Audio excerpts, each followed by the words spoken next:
Bagaimana update dari proses identifikasi korban kecelakaan bus ALS?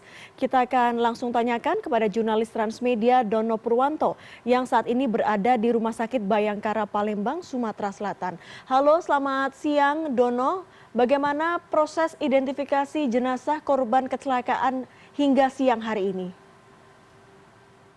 Ya, proses identifikasi ke-16 jenazah yang telah berada di kamar jenazah Rumah Sakit Bayangkara Polda Sumatera Selatan ini masih berlangsung. Tim DPI yang dibentuk oleh Polda Sumsel ini juga melibatkan tim DPI dari Mabes Polri, sehingga jumlahnya ada 7 hingga 8 orang dokter forensik yang bertugas untuk melakukan identifikasi para korban. 16 jenazah ini mereka semuanya telah berada di ruangan untuk diperiksa satu persatu, dan tadi keluarga korban juga sudah mulai berdatangan, terutama yang berada di lingkungan Sumatera Selatan, untuk menyerahkan data di posko antemortem untuk dicocokkan ke posko postmortem yang ada di belakang saya saat ini. Ya. Iya, bagaimana dengan pengumpulan data antemortem dan juga postmortem? Apakah itu juga menjadi salah satu kendala mengapa proses identifikasi masih terus berlanjut? Ya, proses identifikasi tetap menunggu dari kedatangan keluarga-keluarga korban untuk mencocokkan begitu data-data ataupun identitas mereka. Dan mereka juga disarankan atau ketika datang ke Rumah Sakit Bayangkara ini untuk membawa identitas diri seperti ijazah ataupun yang lainnya, bahwasannya menunjukkan bahwa benar itu keluarga mereka. Nah, di data-data untuk data antemortem ini akan dicocokkan dengan data yang ada di lapangan. Dan kebetulan pada saat evakuasi kemarin, dari 16 korban ini 10 sudah dikenali identitasnya, identitas awal, karena masih menyimpan begitu waktu di evakuasi telah di saku mereka ada terdapat dompet dan identitas diri, sehingga itu tidak terlalu merumitkan, tinggal mencocokkan dan memastikan bahwasannya itu benar-benar korban sesuai yang manifest yang ada. Dan terhadap 6 jenazah lainnya itu masih menunggu data valid dari keluarga korban. Ya. Ya, Dono, ini ada 3 korban luka berat yang tengah menjalani perawatan di RSUD Rupit. Bagaimana dengan 3 korban luka berat ini?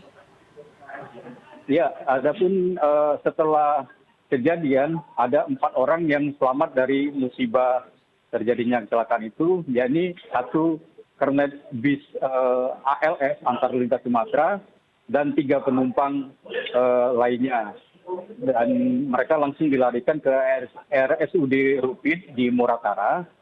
Namun dari analisa sementara satu orang memang mengalami luka ringan dan 3 lainnya luka berat. Saat ini Rumah Sakit Umum Daerah Rupit tengah merawat ketiga korban di ruang ICU untuk mendapatkan perawatan lebih intensif, dan apabila nanti tidak bisa dirawat di rumah sakit sana akan dirujuk ke Palembang dengan perawatan yang lebih lengkap. Begitu deh.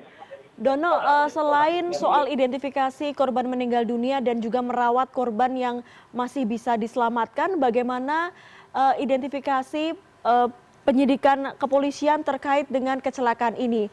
Adakah informasi mengenai kepemilikan manifest penumpang dari bus ALS?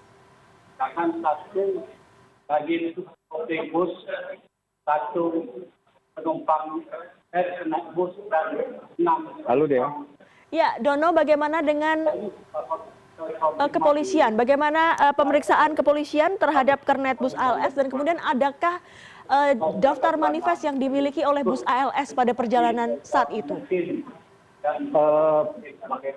Kami kurang jelas mendengar suara Anda, namun dapat kami sampaikan terkait dengan pihak bus ALS sendiri. Nanti saat ini petugas dari kepolisian itu masih berfokus pada pemeriksaan para korban yang berjumlah 16 orang ini untuk identifikasinya. Nah, proses selanjutnya adalah proses hukum.